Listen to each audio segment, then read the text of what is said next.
pan-influenza, pan-coronavirus vaccine. Learn things that you need to know.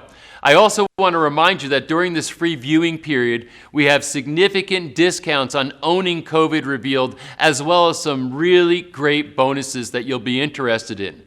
Know that when you invest in this, that it's supporting our work, it encourages us, it keeps us going, and it's something that we have deep gratitude for. You're saying that you appreciate what we've done, you think it's valuable, and once you own it, I want you not only to have it for yourself, but make sure that you share it with other people. It's important that people get this information. One of the things I gotta tell you, it's so hard when people want to enter a conversation around COVID or the vaccine. It gets very polarized and very heated very quickly, and people are just seeing headlines all the time, and I felt like it was our job to say, let's put the information together so that when people have questions, or even if they're opposing or adversarial in some situations, you have the content to be able to have them see it and say, here are credible experts, here's their credentials, here's what they had to say. It just allows us to speak for you when you're trying to communicate something. That's one of the visions that we have for this series, to have a very encyclopedic look at COVID with experts that are credible so that people who maybe are getting their information from bad sources can now get it directly from very good sources. So we are past the halfway point now in this free viewing period. It's great to be here with you. Episode 5 is a very, very powerful episode. Let's go ahead and get started.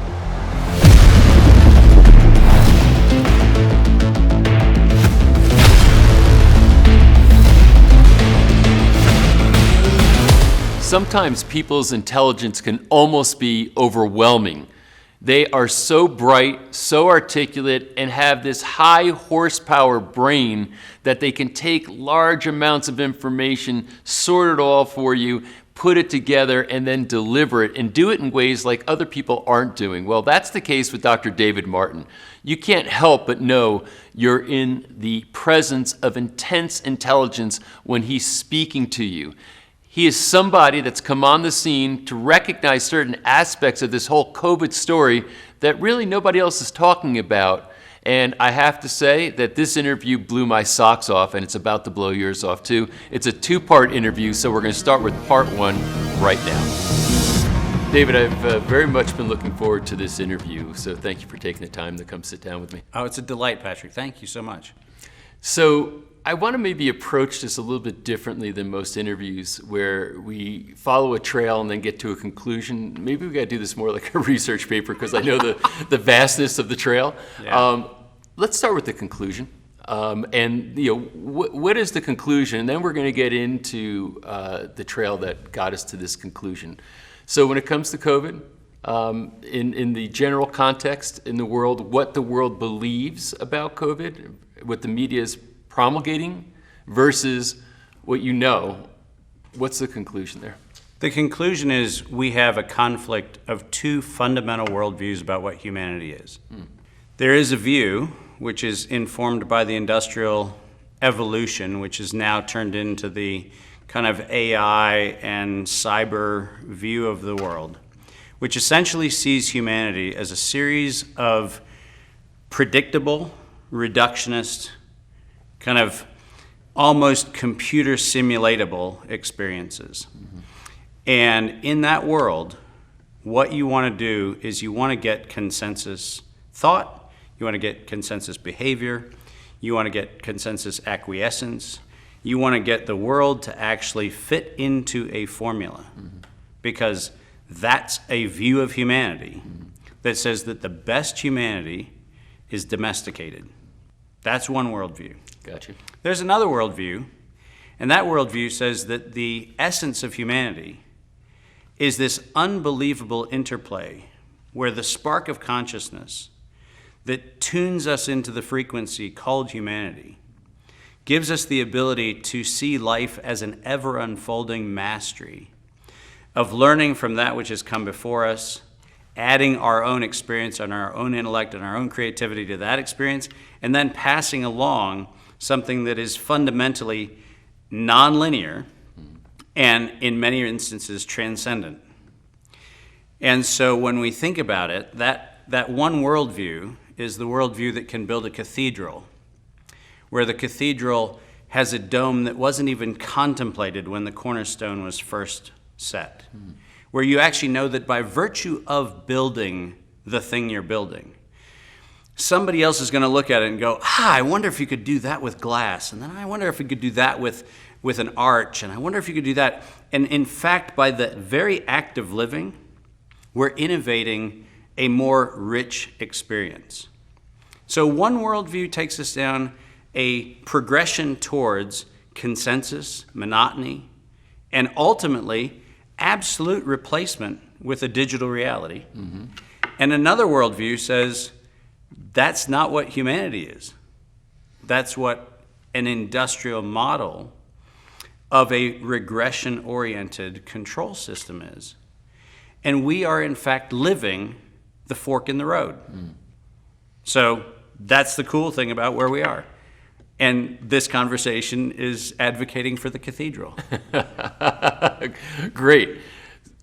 With COVID specifically, it seems like there are forces at play that are trying to force this door behind door number one, basically down the former path that you described. Which, it's interesting to say it ends up in digital replacement. But is there in your mind, a conspiracy? Is there some sort of a group of people who are puppeteers trying to pull strings without people knowing about it to create certain influences in humanity to shape it into the form of whatever it is they want it to be? No question. And we need to take this one back a bit. But remember, let's start where we are right now. COVID doesn't exist. What do you mean by that? COVID is a series of clinical symptoms. Mm-hmm. This is a series of clinical symptoms that by definition cannot be defined. Mm-hmm. So the wonderful thing is they are at best a bit fuzzy, and to have COVID means that somebody decided that you have enough, whatever enough is, 3, 5, 7 of the 11 to 15 approved symptoms, and once you have those, you have COVID. Okay. This is such a bizarre experience because we invented a diagnosis and then we said that it was causal, saying we have a virus that causes these symptoms. Mm-hmm. The problem is we actually had the symptoms long before we had isolated a virus. And the virus exists in enormous numbers of the population with no symptoms. So the fundamental fallacy is we have empirically established there is no causal relationship out of the gate. There is no causal. If you can have a fragment of what we're calling SARS-CoV-2 and have perfectly healthy experience of living, and you can have all of the things we call COVID-19 and have no evidence of any of the fragments of the alleged causal agent. By definition, that is, in fact, the definition of conspiracy. When you willfully create, as the World Health Organization and the CDC did in February of 2020, when you willfully create a conflated statement where you know that the definition, by definition, is going to be a way to manipulate the population, right? The difference between positive cases and sick people. Well, we don't even know what those numbers are. When we were told, there's 1,000 COVID cases. Okay, is anybody sick? Well, nobody asked that question. They asked how many PCR tests were run. We have people filling the hospitals. Okay, great. We have people filling the hospitals. And crazy thing is, I can find a hospital almost any day, anywhere on the planet. If I look, I can find a hospital that's ICU is full. And so we go, there's full ICUs. Great. Were there any alleged viral cases in those ICUs? These are questions we're not invited to ask because we're building an ontology around this illusion that says that we are going to use numbers and statistics to instill a state of terror and fear in a population, to coerce that population into a behavior they would not otherwise accept. To what end? Like, why would people want to do that? Well, it's, once again, when we think about the worldview, if what I'm trying to do is accelerate a very hierarchical system where there is a few individual actors or groups who have the ability to impose their narrative onto a population, and the population willingly embraces whatever the overlords tell them, there are an enormous number of people who actually are very, very happy to be in the position of that dictatorial view of saying, we're going to impose upon, and then they watch as the masses just acquiesce to whatever they're doing. I remind people frequently that if you go back and look at the great reveal that we saw in the Anthony Fauci emails, which were supposedly going to be this watershed moment, the thing that should be quite problematic is that a veterinarian, Peter Daszak, a veterinarian is the guy driving the narrative. Interesting. Now, I'm accused by many people of being somewhat of a polymath, and multidisciplinarian, or whatever you want to call the terminology. And I'm not saying that a veterinarian can't have insights into public health, but I have a problem with a veterinarian who is paid to create a narrative, who is paid to definitely divert funds during an illegal action that was going on.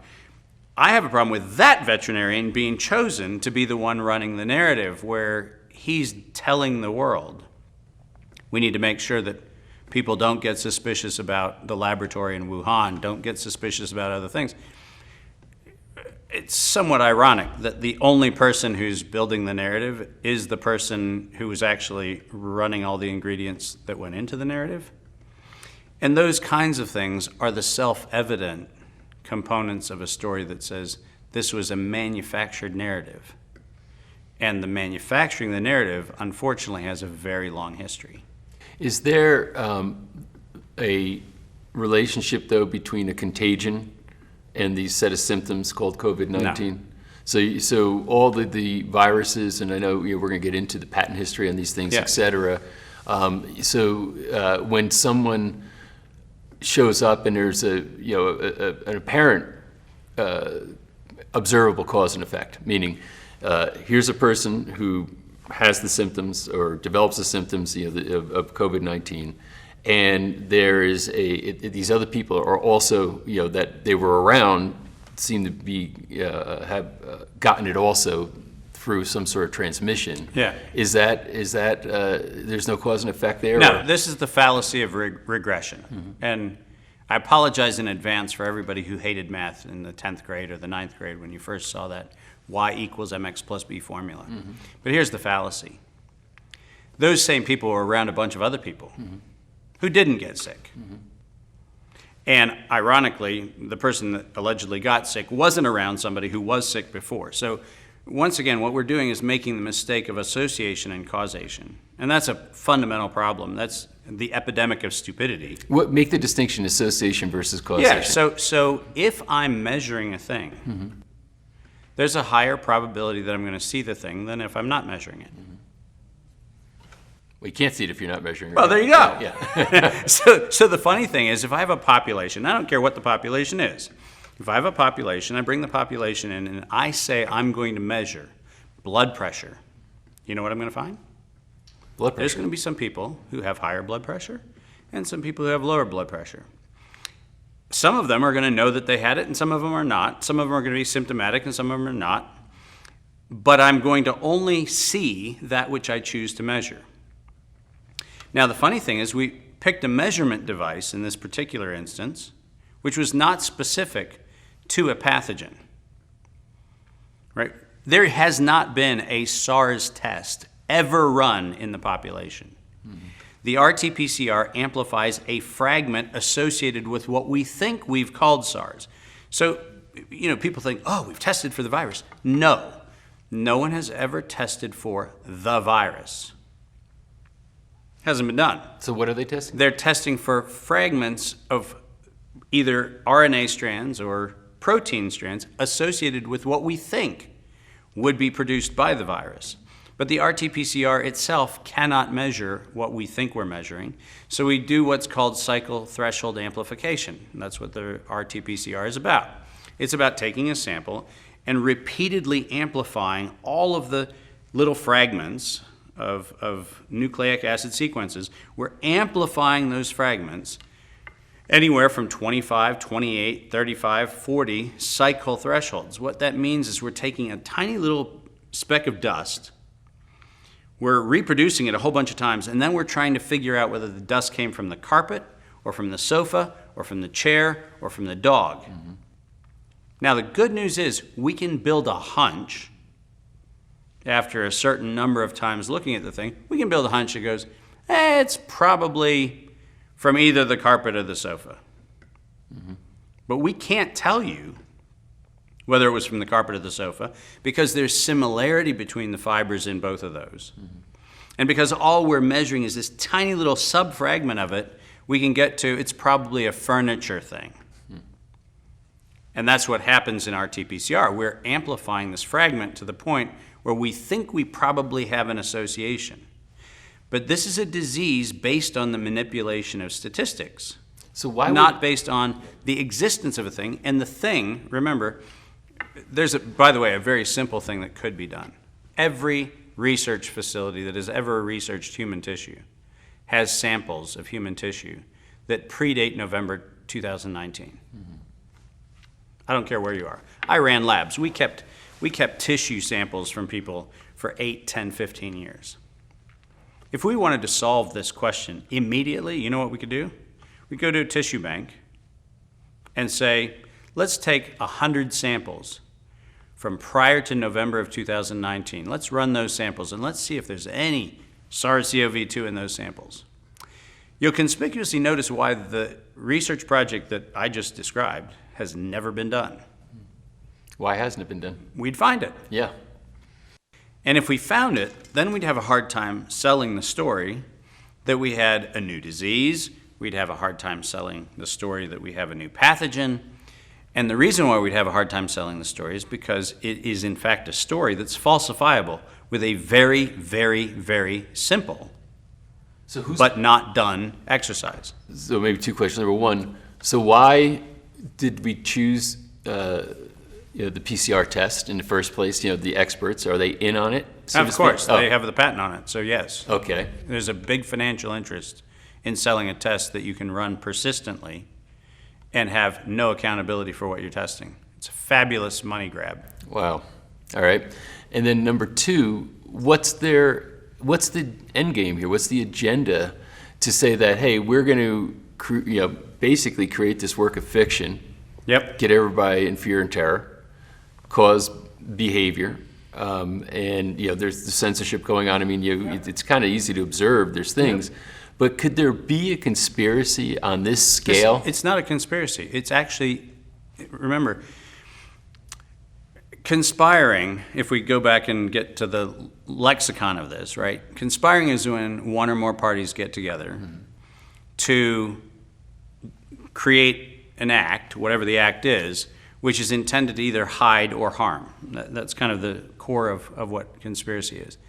The problem with this one is it's actually stated in public. So you can't quite call it a conspiracy. So when Peter Daszak in 2015 at the National Academy of Sciences made the statement, we need to create universal acceptance of a universal pan-influenza, pan-coronavirus vaccine. We need the media to create the hype, and we need to use the hype to our advantage because investors will follow where they see profit at the end of the process. He said this publicly? He said that publicly. It's been published. It was published in the National Academy's proceedings in 2016. Now, what makes that problematic is the following. According to the World Health Organization, the coronavirus SARS problem was eradicated in 2008. Now, you heard the date that I just said. 2008. In 2008. And we had that little camel fart in the Middle East, the MERS, which was a few hundred people that got terribly sick and several people died from what we called MERS. But SARS was declared eradicated. So why in 2015 would Peter Daszak, the veterinarian, the guy hanging out with Anthony Fauci's money that he was diverting through EcoHealth Alliance to Wuhan, why would he say that sentence? We need the media to create the hype. We need to use the hype to our advantage, and investors will follow if they see profit at the end of the process. That's a quote. But why would he say that publicly if it wasn't not a conspiracy? It's not a conspiracy. There's nothing hidden. This is a willful act of inhumanity. This is a willful act of bioweapons and terrorism. Because if you're telling me, as a veterinarian who's funding the weaponization of coronavirus, if you're telling me that you're telling the public that we are going to create a hype event, is that Dave being conspiratorial? That's not a conspiracy. But That's actually sociopathic behavior. And we need to be really clear on this. There's a group of us who find ourselves that we at least think we've self-classified into rational. And I'm being quite polite about that because I'm not sure sometimes that I in fact am. I try to at least have a grounding with opening assumptions where I go, I can at least let you know the foundation of my madness. Right. Because I think that's an ethical thing to do, if nothing else. But if you stop and think about what I've just said, you have the guy who's getting paid to weaponize a virus. That guy saying, we need investors to follow where they see profit at the end of the process. Does that sound like a public health thing to you? Well, I guess what I would say is, why would he want to be so forthright in public to something that's so obviously, abhorrent? I mean, wouldn't... So Plato has a very interesting answer to your question. Go ahead. In the Republic, Plato talks about the audacity of what he referred to as temple robbers. The story that he tells in the Republic is actually quite fun, and it basically says that, let's keep it really simple, let's make it simple for today's conversation. If a person killed another person, we'd say, oh, that's bad, that's homicide or it's murder or whatever else, and we'd have kind of a righteous indignation and we'd be consternated about the fact that that had happened. Okay, so if that person killed like 3 people, we'd start going, I wonder if there's like mommy issues there or daddy issues or neglect or abuse or this or that or the other thing. And we'd still be upset about 3 or 5 or 10 people being killed, and we'd go, that's still unfortunate. But there's a threshold where we stop being met with abhorrence and we start being met with fascination. Like once we get to the Charles Manson level, we start going, that's kind of an interesting character, isn't it?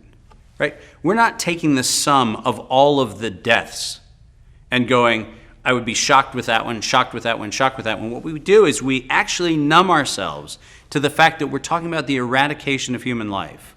And at a certain threshold, we get fascinated by it. We make movies about it. We write books about it. And we go, isn't this a fascinating story of inside the killer's mind? Well, what is that? That is actually a numbing of our consciousness. It's a searing of our sense of humanity. Where if I can get to the now I'm going to have genocide and I'm going to kill 1 million people. People sit there actually trying to reverse engineer, well, how would you schedule that many executions? Like, that's a practical issue. I wonder if they have like a software program. I wonder if there's an SAP program for mass murdering. Like, we even lose the fact that people are being killed, and we enter into this bizarre obsession with the mechanics of the how it was done. Now think about a population of 300 million people or 3 billion people. Our consciousness doesn't have the ability to enter into the sentence that Peter Daszak said in 2015. We are going to unleash a pathogen on the world, and investors are going to follow for profit. To what end? For profit? Is profit the end? There's 2 ends, as I've stated many, many times. One end is there are a lot of people lining their pocket with this thing. I mean, remember that to create the illusion of this response, the medical countermeasure response that we call Operation Warp Speed, the United States government contracted ATI, not a pharmaceutical company, a Defense Department contractor whose other contracts included misinformation and propaganda. So you think the government is a part of the conspiracy? I don't think it's a part of the conspiracy. Or if it's not a conspiracy, but part of the agenda? No question. If I were going to, I don't know, if I was going to go out and make a vaccine, don't you think I'd actually hire a company that made vaccines? Would I hire a propaganda specialist out of South Carolina? They're the main contractor. Operation Warp Speed went through one defense contractor. Does that make sense to you? No. No. And would it make sense to anybody? These things are so egregious and in public that this was in fact an effort by the individuals who are running this particular racket to show that even the government has been manipulated. We actually don't have the illusion of what we think of as a government that's at control. As a matter of fact, it is such an egregious abuse of the agency of government where we have somebody who has the ability to have the audacity of violating federal laws, being the architect of a narrative that goes into the September publication from the World Health Organization, September 2019, that said that we need to create a worldwide experience of an intentional or accidental release of a respiratory pathogen, published in September of 2019, and the exercise had to be completed by September 2020, and the milestone of completion for that exercise was the development of a universal vaccine platform. Who's the author of that? World at Risk. It's the Global Preparedness Monitoring Board. Anthony Fauci sits on that board. Dr. Elias from the Bill and Melinda Gates Foundation sits on that board. And Dr. Gao from the Chinese CDC sits on that board. And this is published, and it's in the public domain? Yep, I'm quoting from it. Wow. And so anybody who wants to tell me that this is some sort of deep-seated, deep throat, follow the money and you'll get into these seedy underbellies of secret handshakes and everything else, no, it isn't. It's written right in front of our faces, and it's done to do a very simple thing in those two worldviews we talked about at the beginning. If I want the population to ultimately accept my digital reality, I have to make sure the cognitive dissonance is so complete that you stop trusting your own brain. And guess what they've done? Exactly that. Couple of things. Just circling back to one of the, I want to close the loop on something we talked about earlier. This whole idea of a contagion and saying, well, how come everybody doesn't get it? Is that traditional germ theory is, it's a matter of immune response versus the pathogen, and there are people who are more vulnerable, the people whose immune systems will fight it off without developing the disease, COVID-19. So wouldn't that be an explanation as to why, why there could be a contagion, a set of symptoms that are associated with that contagion, and some people would get it, and some people get it mildly, some people would die, and everything in between? Yeah, that's a wonderfully logical question to ask. And if we were serious about that in this particular case, then the clinical trials for the intervention would have actually measured either infection or transmission. Right. And by the way, the FDA has a published standard, which was last updated in 2014, which actually defined what a vaccine clinical trial primary endpoint was. And guess what? It had to do with infection or transmission. Right. Guess what we haven't done? Those two things on this particular vaccine. We changed the rules of we even changed the rules of what a vaccine clinical trial was. And we changed those rules because we knew that this had nothing to do with infection or transmission. And remember, people have to get back to the association. We want to live in a simple world where we can tie a nice bow on the top of a thing and go, Frank died of a heart attack. Oh, he was a smoker for 20 years. Yeah, that's what happens to smokers. Right? We're living in this kind of 12th century morality play where we're told that, the dragon is the reason why the bad thing happened, or whatever the myth story is. We don't ask the question, was it really the smoking that killed him? We make the association mistake of saying that because something was associated, therefore it's causal. And we love this obsession with causality because we want to believe in a predictable world where we know what the inputs are and we know what the outputs are. Does that sound like the digital world? Right, the digital, I need the inputs to match the outputs. And we had to manufacture this crazy concept of healthy people being asymptomatic carriers. Well, how did we have to come up with that story? By the way, in the early 1900s, 1904, 1905, there was a really beautiful case in California, Juho v. Williamson, which was actually the Supreme Court of California ruling that you could not quarantine a healthy population. There's a Supreme Court decision in California. And who was the first state to quarantine a healthy population? Like New York and California? Yeah. And you sit there going, the rules are not maybe kind of suggestions. This is a Supreme Court decision, right? And in a Supreme Court decision that's very self-evidently clear, you don't quarantine a healthy population. The reason why was because it was deemed both unconstitutional and unethical to do that. Now, let's get back to this association causation problem. If all of the facts stand in the way of the story I'm trying to tell you, right? The inconvenience of I got a bunch of sick people that I don't see the fragment in, so the causal thing seems to fall apart there. And then I have a bunch of people where I actually seem to be seeing that they in fact are sick, but they don't have the pathogen. And then I'm trying to tell you, as the fear campaign gets built, I'm trying to say, SARS causes COVID, SARS causes COVID, COVID comes from SARS, right? Every causal statement that's out there. The problem is all of the evidence says that that's a crock. All of it. And add to that, the only way we can maintain the campaign of terror is remember back to Peter Daszak's conversation. We need the media to create the hype to get the public to accept a pan-coronavirus vaccine. They told us what this was. This was a marketing program. Every time you saw a face mask, every time you saw a sticker on the floor, social distance, this foot, that 6-foot social distancing. You know where that actually came from? A Petri dish study in a hospital where they took a very, very sick patient and they set Petri dishes at different distances from the patient. And then they actually measured what grew in the Petri dishes. They never validated that it came from the patient. They just actually had Petri dishes. And then they said, how far out did the Petri dish grow weird, crazy things? And it turns out that at 6 feet, they still had crazy things growing, and after 6 feet, they couldn't find the crazy things growing. So they came to the conclusion in one study, which, by the way, under the Federal Trade Commission Act, is halfway to making a recommendation. So you can't even make a recommendation about 6 feet. But if you go back and you look at that study, they had a tiny problem.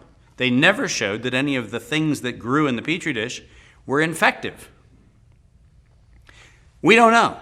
And I'm not saying that 6 feet is safe, or 12 feet is, or 20 feet is. What I am saying is that when you're creating an illusion, you actually don't want these questions to be either asked or answered, because this is not the point. The point is we're going to create a visual cue, we're going to create a behavioral clue, we're going to create all these cues, and then what we're going to do is we're going to tell the population, be afraid, all the time. All the time. Be afraid where you go out, where you stand, where you this, where you that. I'm going to create a fear system in which you cannot escape the fear. You can't go anywhere without seeing the disc on the floor. You can't go anywhere without seeing the mask sign on the door. You can't go anywhere without seeing the message. And they told us in 2015 what this was for. This had nothing to do with a pathogen. It had everything to do with the profit. Looking into your background, you've got my vote for world's most fascinating man. Yeah, it's been interesting. Well, it's just you used the phrase or the term polymath earlier, but there's so many areas of interest that you have and have applied them, not just at their personal interest, but they're applicable in the world. But you have a perspective and have followed a trail that nobody else has. And I've been looking at this COVID thing for a long time, insofar as looking at intellectual property. Yeah. So just for a moment, talk about your background in intellectual property and kind of your management of these databases, and how did you start to get on this trail that we're going to get into right now? So let's answer that at the humanity level first. The humanity level is that we only have one asset defined by right in the Constitution. Article 1, Section 8 of the U.S. Constitution provides every human being in America only one right, and that is the right to your creativity. That is the only right we're granted. And I think a lot of people don't know that because they don't read something silly like the Constitution. But if you look at that right, you realize that we have defiled that right since 1786. We say that everybody has equal access to the right to their creativity. And then we build all of our social systems, we build all of our finance systems, we build all of our banking systems, we build everything to make sure no one has access to it. And so my motivation around intellectual property came from a broken social contract that started in 1786. And if we go back and read what the Constitution actually says, that in exchange for the promotion of the useful arts and sciences, meaning that the contribution, back to my cathedral analogy, right? By offering into the public your creativity, you should receive the benefit for having made that contribution. The ultimate democratization of wealth, the ultimate democratization of creativity is that contract, which is you do something of value and society rewards you with the right to benefit from that. Well, that's been erased, and it was erased many times over. And it was erased principally under the Uniform Commercial Code, which actually and the tax code when we invented the tax system. But essentially what we said was that the right defined by creative inputs was in fact something that could be leaned as an asset. It could be used in banking, it could be used in tax, it could be used in all kinds of other ways to extract wealth from a person. But we never built the system, ever, to actually let humans actually receive the benefit. So in 1998, after doing 10 years of treaty-restricted tech transfer all over the world, which is a very long sentence that I'm brushing over, a huge thing. But in 1998, we built the system that would allow a bank to look at the creativity of an individual and see the financial value of that creativity such that the bank could lend money based on that creativity. And that's what my company started doing. Now, when you do that, what you have to do is you have to establish a couple interesting things. And I simplified into three really fundamental questions. First, do you have what you say you have? Now, the reason why that's an interesting question is most of us, when we think that we've been creative, we don't bother to check on whether or not somebody else had the same impulse. Because we're pretty sure in our own little God complexes that we probably came up with it. So we don't usually look in the rearview mirror and go, oh, there's 10 other people that came up with the same thing. We actually go, oh, it's my idea, without doing any real responsible assessment. And so the first step is, do you actually have what you say you have? The second step is, does anybody else care? One of my favorite examples of this is the faster than the speed of light engine. That's really patented. An engine that flies faster than the speed of light. Now, the cool thing about that is it might work. The bad thing about that is we haven't found any materials that can actually be used to implement the thing. So the cool thing is you can get an engine, you just can't build the vehicle that the engine lives in. The other cool thing about that invention is you have to figure out the halfway point of your flight really precisely, like to the angstrom. Because it turns out if you're accelerating to the speed of light, you have to start braking a long way ahead. Because the great news is getting to the speed of light might be easy, but making sure you hit the brakes before you arrive at the speed of light, which kind of has an existential problem. Like smashing into Mars because we flew there really fast, but we forgot to put the brakes on halfway through the flight. That would be a bad idea. But the does anybody else care is actually asked and answered in the context of not do you care because you came up with the idea, but does anybody else care is there a context in which the thing that you were creative about actually has an expression that somebody else has shown evidence works. And so that's the second piece. And then the third piece is, if you can't use it, and this is the tricky one, is what you're doing something someone else can use? In other words, what's the recycling or the refurbishing or the reconstruction of your creativity such that it could have value after you don't have it anymore? Because those are the three questions a bank has to ask. Do you have it?